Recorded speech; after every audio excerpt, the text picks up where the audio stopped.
I came to Louisiana in 1992. I taught with Teach for America for 3 years before leading Teach for America as the executive director statewide.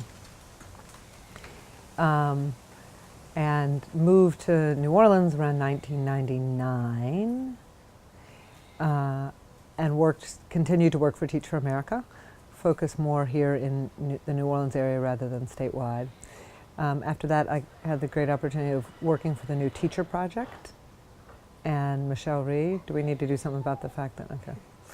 I had the great opportunity of working for Michelle Rhee in the New Teacher Project and their work in looking at how to help train and recruit and train and certify teachers in hard to staff areas. Post-Katrina, my husband and I, like so many New Orleanians, were living somewhere else. And we were taking turns coming back and forth into town to try and help with the rebuilding of New Orleans and what was needed for him to get his mediation practice back up and running. And actually at the time I was unemployed, so I was volunteering in Baton Rouge for Governor Blanco and efforts that she needed. And when we finally moved back into our home in New Orleans, we were incredibly fortunate that our house didn't have any damage.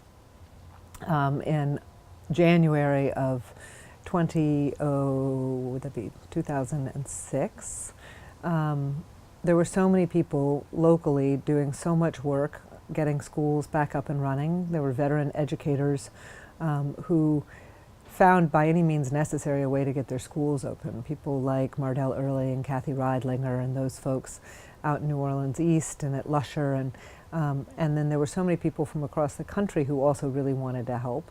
And we needed a place to be sort of a clearinghouse to help with the recovery of the schools post-Katrina, but also to ensure, in my mind, that the single most important thing for us to do to recover the city was to ensure that there would be a relentless focus on academic outcomes and educational excellence for kids.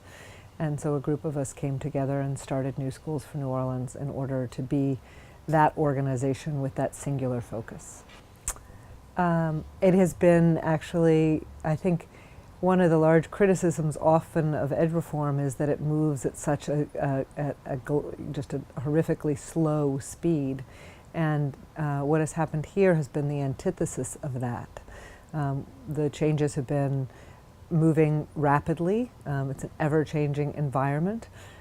We've had to be very nimble to respond to needs sometimes that we knew existed, needs sometimes that we found out existed only after we'd gotten going. And the folks in schools, for New Orleans, the real unit of change has become the schoolhouse.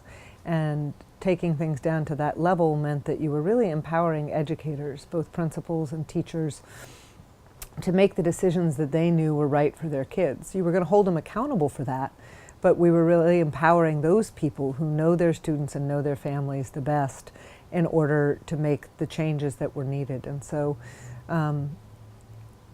as we have been opening schools and then also closing schools because they weren't meeting the needs of kids and families, they weren't delivering on the outcomes that we needed to see academically for students. We're one of the only places in the country that's been able to do that. I mean, I think that is a tremendous success to say that the education is the primary focus of a public school, and we are going to hold the adults accountable for delivering on that education.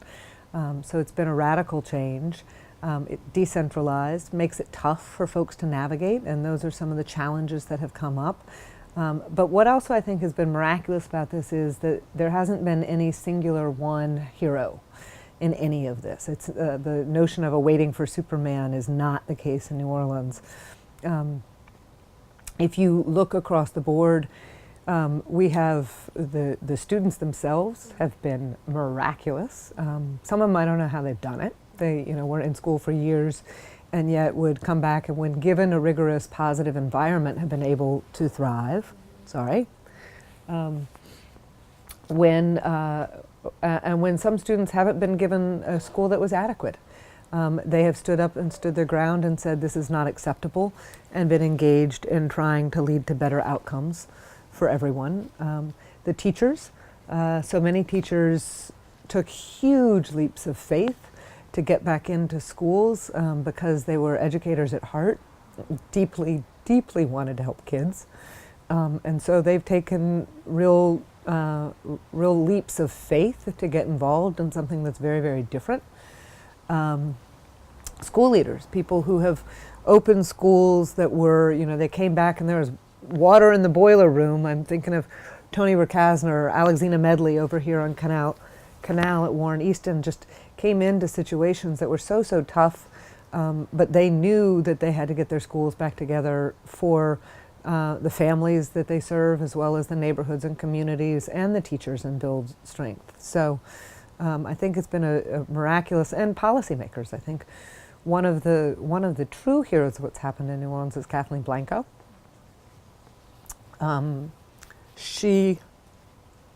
Sorry, I always do this. She knew that New Orleans, which she loved dearly, needed to have an improved educational system. And there was no guarantee that what we were going to do was going to work, but she knew we had to give some sort of big shake-up and change so that we could have transformational change, and she embraced it wholeheartedly. And I attribute that to the fact that she was a teacher. Well, I think, it's interesting. If you stop to think about how absolutely horrific schools were, we had schools that were below random on tests, right? It's almost statistically impossible to do so bad by children. And that wasn't just one, that was a chronic problem across the district. We had some great schools of excellence, but they were islands, and there weren't nearly enough of them. And now to have a citywide aspiration that every child will get to attend an excellent school is just going to be remarkable for the city. We have a very long way to go to get there, but it will be remarkable for the city. I think we have to remember from where we've come how devastating the levee failure was to the city, and what an incredible heavy lift it was just to even get a school up and running. The critics of what's happening here are right to point out the gaps in what's going on, and there are a lot of them, but I think that most educators in most buildings want to solve those problems. And so I think that we have to, number one, realize the phenomenal amount of progress that people have made in a very short amount of time.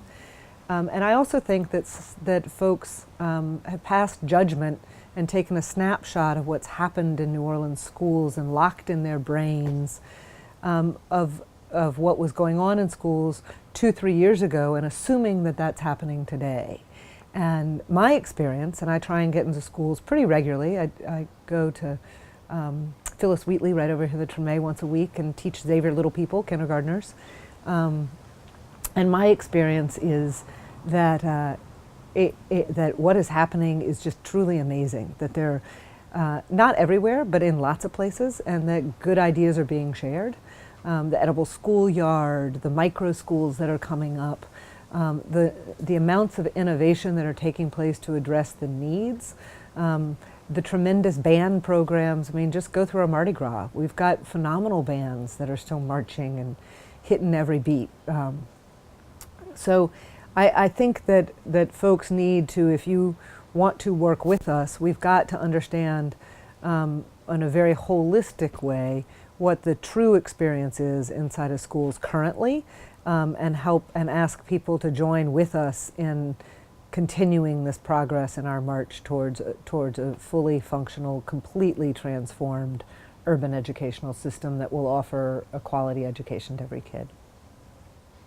Oh my gosh, I am so excited actually about the next 10 years. I feel like some of the low-hanging fruit and the needs for just stabilizing and meeting literally like those basic needs of shelter, safety, good buildings, order have been established, and our kids and families have responded so well to that beginning foundational step. And now the sky's kind of the limit, right? Like to go in and to say, okay, we want to really address what are the career and technical opportunities that are going to be in New Orleans for years to come, and how do we make sure our kids are prepared for that? What is the uniqueness of New Orleans, Mardi Gras Indian culture and music culture and food culture, and how do we infuse that into the curriculum, that it's not just all about testing, and that it is, yes, absolutely kids have to pass a test, and they're going to get all of these other opportunities in this, I'm biased, but in the most wonderful city. So if you think back to what it was like in January 2006 and in those very early days, I mean, those folks, Mardell early on her cell phone out in New Orleans East, operating a phone, operating a school on her personal cell phone, people going in and slogging through, and everything was destroyed. So contacting teachers to get them back into place, there weren't grocery stores open. So if you were helping to rebuild a school, it was really a challenge to even be back in the city and living.